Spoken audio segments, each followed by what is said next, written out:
Hello friends, আমার চ্যানেলে সবাইকে স্বাগত। আমার আজকের topic future perfect tense, that is part 11। Future perfect টেন্সের ডেফিনেশন দেখো। Future perfect tense is used to indicate the completion of an action by a certain time in the future or before completion of another action in future. এখানে দুটো condition দেওয়া হয়েছে।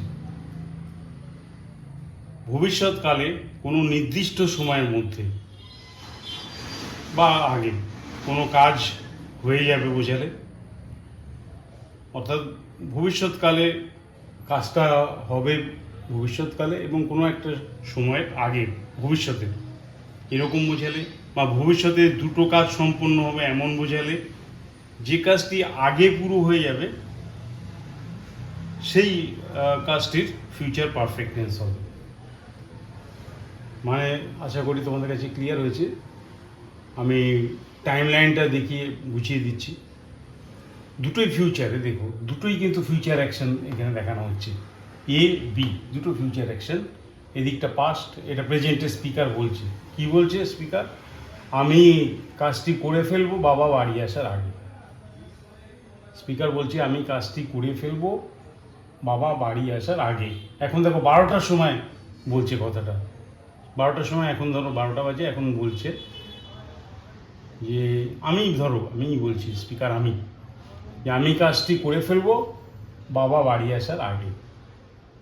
তো কাজটি আমি কখন করব? 3টের সময়, মানে ভবিষ্যতে দেরি আছে, এখন 3 ঘন্টা পরে গিয়ে করব। আর বাবা কখন আসবে? বাবা আসছে দেখো 9টার সময়। দুটো কাজই কিন্তু ফিউচারে, কোনোটাই প্রেজেন্টে বা পাস্টের নয়। এটাও ফিউচারে 3টের সময়, এখন 12টা বাজে, হবে কাজটা আমি করে ফেলবো, এখনও করিনি। বাবা বাড়ি আসবে, এখনও আসেনি। তাহলে কোন কাজটা আগে হচ্ছে?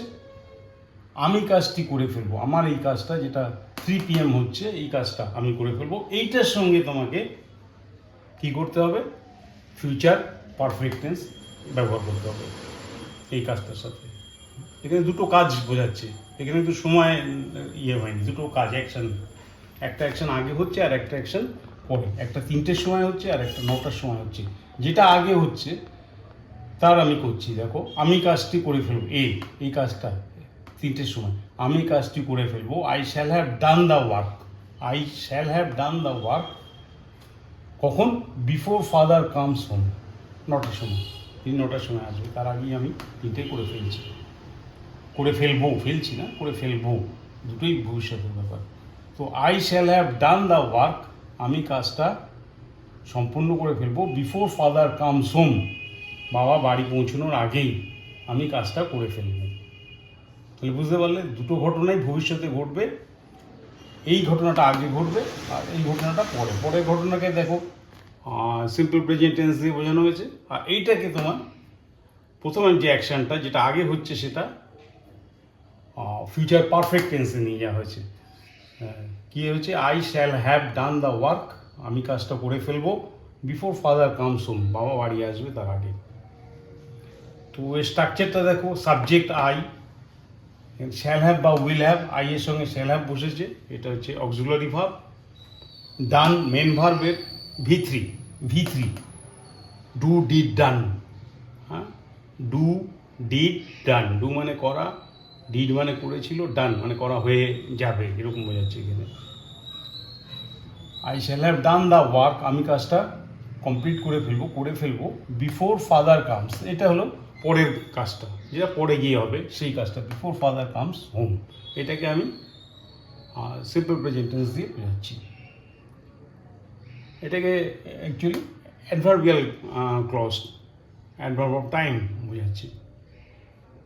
Subject I, helping verb shall have, main ভার্বের V3, ঠিক আছে, মেন ভার্বের V3, এটা দেখো shall have plus V3 do did done, ডানটা, দ্য ওয়ার্ক এটা অবজেক্ট, আর পরে হচ্ছে তোমার অ্যানাদার অ্যাডভার্বিয়াল ক্লজ বা ফ্রেজ, ঠিক আছে। তো এটা একটা অ্যাডভার্বিয়াল ক্লজ, সাবঅর্ডিনেট ক্লজ বলা যায়, adverbial subordinate clause before father comes home. এটা একটা কনজাংশন, এটা সাবজেক্ট আর এটা একটা ক্লজ। এরপরে আমি আরও অনেকগুলো এক্সাম্পল দেবো, তাতে তোমাদের ক্লিয়ার হবে। এই টাইম লাইনটা তোমরা বোঝার চেষ্টা করবে। 12টার সময় বলছে, 3টের সময় ফার্স্ট অ্যাকশানটা হবে, কারণ 3 ঘন্টা পরে গিয়ে হবে। আর বাবা আসবে 9টার সময়, আরও 6 ঘন্টা পরে। তো বোঝাচ্ছে যে আমি কাজটি করে ফেলবো বাবা বাড়ি আসার আগেই। দেখো এটার অনেক আগেই, 6 ঘন্টা আগেই কাজটা করে ফেলবে। যদিও দুটো কাজ, এটি কাজটা করতেও এখনও দেরি হবে, এই কাজটা করতেও এখনও দেরি আছে, কোনোটাই এখনও সম্পূর্ণ হয়নি, দুটোই করা হবে ভবিষ্যতে, দুটোই ভবিষ্যতে, আমি এটাই বোঝাতে চাচ্ছি। ঠিক আছে, নেক্সট স্লাইডে আমি তোমাদের স্ট্রাকচারগুলো ক্লিয়ার করব উইথ এক্সাম্পলস।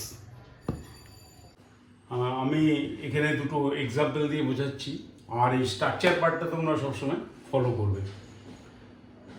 এক্সাম্পল দেখো আরেকটা, ওই সময়ের মধ্যে আমি চিঠিটি লিখে রাখবো। হ্যাঁ, এখানে একজন বলছে, ধরো মিস্টার এক্স হয়তো তোমাকে বলছে এই চিঠিটা কালকের মধ্যে লিখে রেখো। তুমি উত্তর দিচ্ছ, ওই সময়ের মধ্যে আমি চিঠিটি লিখে রাখবো, I shall have written the letter by that time. তো তোমার রিপ্লাইটা এই হবে। হ্যাঁ, সে তোমাকে বলছে, ভবিষ্যতের কথা বলছে, কালকে, মানে এটা আজকের ঘটনা না, বলছে কালকের মধ্যে আবার লিখে রাখবে, দুটোই ভবিষ্যতে। এবার কোনটা আগে করছো তুমি? কালকের মধ্যে মানে তুমি তো কালকের আগেই লিখে রাখছো, কালকের পুরো শেষ হচ্ছে না, তার আগেই তুমি করে ফেলছো। তো তুমি বলছো হ্যাঁ আমি কালকের আগেই, মানে এটা বোঝাতে যাচ্ছ যে আমি কালকের আগেই চিঠিটা লিখে ফেলবো, I shall have written the letter by that time. এটাকে যদি নেগেটিভে করো তাহলে কি হবে? I shall have not written the letter by that time. অর্থাৎ আমি কালকের মধ্যে লিখে রাখতে পারবো না, I shall have not written the letter by that time. আমি ওই সময়ের মধ্যে লিখতে পারবো না, লিখে রাখতে পারবো না, কমপ্লিট করতে পারবো না। এর মানে কমপ্লিট করা বোঝাচ্ছে কিন্তু রিয়াকশানগুলো। আমি কালকের মধ্যে কমপ্লিট করতে পারবো না, করে রাখতে পারবো না, হবে না, কালকের মধ্যে কমপ্লিট আমার দ্বারা হবে না, এটা বোঝাচ্ছে।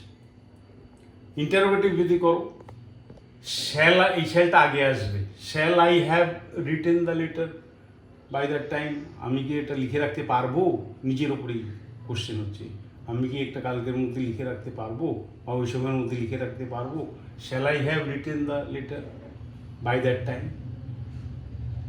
তো এগুলো সিম্পলি, এই শ্যালটাকে আগে আনলে দেখো তোমার ইন্টারোগেটিভ হয়ে যাচ্ছে। আর শ্যাল হ্যাভ, এই অক্সিলারি ভার্ব, পুরোটাই হচ্ছে অক্সিলারি ভার্ব। হ্যাঁ, এই পুরোটা দেখো একসাথেই রয়েছে সবসময়, এটা খেয়াল করবে। তো এই অক্সিলারি ভার্বটার পরে নট দিলে নেগেটিভ হয়ে গেল। কিন্তু ইন্টারোগেটিভের ক্ষেত্রে এই দুটো ব্রেক হয়ে যাচ্ছে, শ্যাল আই হ্যাভ এভাবে হচ্ছে, বুঝলো তো? এখানে কিন্তু ইন্টারোগেটিভের ক্ষেত্রে দেখো শ্যাল আর হ্যাভের মধ্যে একটা ব্রেক আছে, এখানে শ্যাল, এখানে হ্যাভ।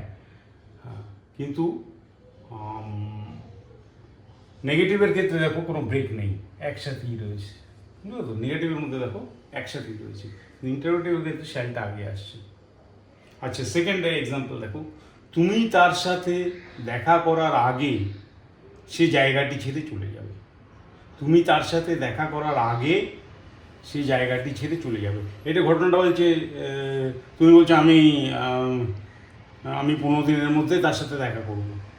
তখন মিস্টার এক্স বলছে, আরে ও তো অনেক দেরি, তোমার অনেক দেরি হয়ে যাচ্ছে, সে জায়গাটা ততদিনে সে জায়গাটি ছেড়ে চলে যাবে, বুঝলে তো? তুমি তার সাথে দেখা করতে যাবে, তার আগেই সে জায়গাটি ছেড়ে চলে যাবে, তখন অনেক দেরি হচ্ছে, তার আগে সে চলে যাবে। তাহলে এই কোন ঘটনাটা আগে ঘটবে? সেই জায়গাটি ছেড়ে চলে যাবে, এই ঘটনাটা আগে হবে। পরে কোন ঘটনাটা হবে? পরে তুমি স্টার্ট করবে, অর্থাৎ তুমি যখন স্টার্ট করেছো, গিয়ে দেখলে তো 3 দিন আগেই সে পালিয়েছে ওই জায়গা ছেড়ে। তোমার ঘটনাটা হচ্ছে লেট, আর তার ঘটনা হচ্ছে অনেক আগে, বুঝতে পারলে? তাহলে যেটা আগে হবে সেটাকেই তোমাকে আগে লিখতে হবে। He will have left the place before you go to see him. ঠিক আছে, এটা তো যেমন সাবজেক্ট, এটা ফার্স্ট অ্যাকশনটাকে আগে গিয়ে দেখো, আমি লিখে দিয়েছি ফার্স্ট অ্যাকশন তোমাদের জন্য, সেকেন্ড অ্যাকশন মানে পরের অ্যাকশনটা। হি উইল হ্যাভ হয়ে গেছে, শ্যাল হ্যাভ বা উইল হ্যাভের মধ্যে এখানে উইল হ্যাভ, হি আছে বলে উইল হ্যাভ, আই থাকলে shall have. He will have left, এটা কিন্তু V3, লিভ, লেফট, লেফট, হ্যাঁ সেটা V3। He will have left, সে চলে গিয়ে থাকবে, সে জায়গাটি ছেড়ে গিয়ে থাকবে, দ্য প্লেস এটা অবজেক্ট।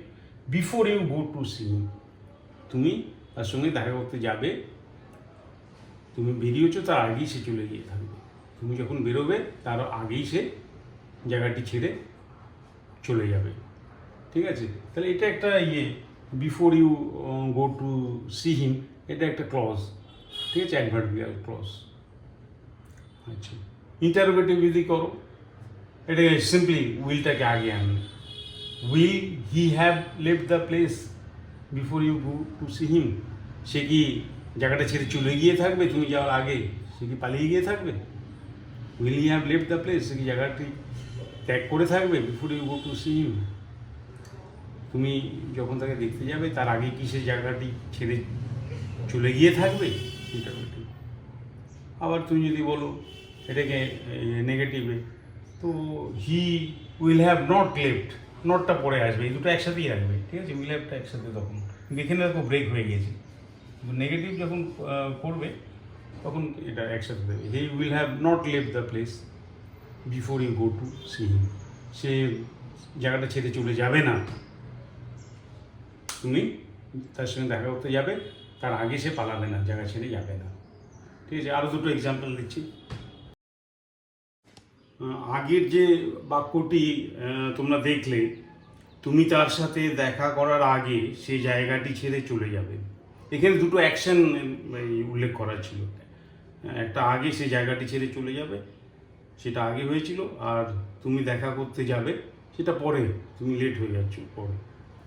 এবার আমি একটা এক্সাম্পল নিচ্ছি যেটা ভবিষ্যতে কমপ্লিট হবে এমন একটা কাজ, আর কোন সময়ের মধ্যে সেটা সম্পূর্ণ হবে, অর্থাৎ টাইম ফ্রেমের উল্লেখ করব, যে এই সময়ের মধ্যে বা এই সময়ের আগে, মধ্যে মানে এটা ক্রস করবে না, এই সময়ের আগেই কাজটি সম্পূর্ণ হয়ে যাবে, এরকম একটা বাক্য দিয়ে। আর তোমরা যদি ডেফিনেশনটা দেখো, ডেফিনেশনে দেখো লেখা আছে, রিওয়াইন্ড যদি করো তাহলে দেখতে পাবে, it is used to indicate the completion of an action, অর্থাৎ এই যে ফিউচার পারফেক্ট টেন্স এটা ইউজ করা হয় কি জন্যে? টু ইন্ডিকেট, দেখাতে, the completion of an action, একটা কাজ সম্পূর্ণ হয়ে গিয়েছে, এটা ভবিষ্যতে সম্পূর্ণ হবে, এরকম একটা অ্যাকশনকে দেখায়, by a certain time in future, ভবিষ্যতে, কারণ দুটোই ভবিষ্যতে, কাজটাও ভবিষ্যতে হবে আর টাইমটা তো তার থেকে বেশিই দেওয়া থাকবে, এই জন্যই টাইম ফ্রেম বলা হচ্ছে। তো আগের মানে যেটা বাক্যটা বললাম যে তুমি তার সাথে দেখা করার আগে সেই জায়গাটি ছেড়ে চলে যাবে, এটা দুটো অ্যাকশনের মধ্যে হচ্ছিল। এখন একটা অ্যাকশন হবে আর একটা হবে তোমার টাইম ফ্রেম, যে টাইম ফ্রেমের মধ্যে বা আগেই অ্যাকশনটা পুরো হয়ে যাবে। তো এক্সাম্পলটা দেখো, এই বছরের শেষের মধ্যে তন্ময় অনেক টাকা জমিয়ে ফেলবে। অ্যাকশন কি আছে? তন্ময় অনেক টাকা জমিয়ে ফেলবে। আর টাইম ফ্রেম কি আছে? এই বছরের শেষের মধ্যে, এখনও বছরের অনেক দেরি আছে, 4 মাস দেরি আছে, এটা সবে আগস্ট চলছে। তো এই যে টাইম ফ্রেমটা এই বছরের শেষের মধ্যে, এই টাইম ফ্রেমকে ক্রস করা যায় না, বুঝলে তো, নো ক্রসিং, এর মধ্যেই, অর্থাৎ এইটা শেষ হওয়ার আগেই, বিফোর দ্যাট তন্ময় অনেক টাকা জমিয়ে ফেলবে, অর্থাৎ এটা ফার্স্ট অ্যাকশন, এটার সঙ্গে তোমাকে করতে হবে ফিউচার পারফেক্ট টেন্স, ঠিক আছে। এই যে the completion of an action দেখাচ্ছি, এটা দেখাচ্ছি অনেক টাকা জমিয়ে ফেলবে, কমপ্লিশন দেখাচ্ছি, by a certain time in future, এই হচ্ছে সেই এই বছরের শেষের মধ্যে, এই টাইম ফ্রেম যার আগেই কাজটা হয়ে যাবে। তো কাজটা আগে হয়ে যাবে, অর্থাৎ এটার সঙ্গে তোমার future perfect tense, Tanmay will have saved enough money by the end of this year, by the end of this year, time frame, মানে এটা ধরো বলছে, এই জানিস তন্ময় সামনের বছর বিয়ে করবে, তো আরেকজনা বলছে হ্যাঁ হ্যাঁ, ও তো এই বছরের মধ্যেই অনেক টাকা জমাবে বলেছে। তো তুমি তখন সেটা বলছো, Tanmay will have saved enough money by the end of this year. তো এটা হলো একটা টাইম ফ্রেমের মধ্যে একটা কাজকে দেখানো হচ্ছে, অর্থাৎ এখনও কাজটা শেষ হয়নি, জমাবে, আর সময়ও শেষ হয়নি, এখনও 4 মাস বাকি আছে, অর্থাৎ এই সময়ের আগেই তন্ময় অনেক টাকা জমিয়ে ফেলবে, এইটা বোঝানো হচ্ছে। এরকম সেন্টেন্স তোমাকে এইভাবেই করতে হবে।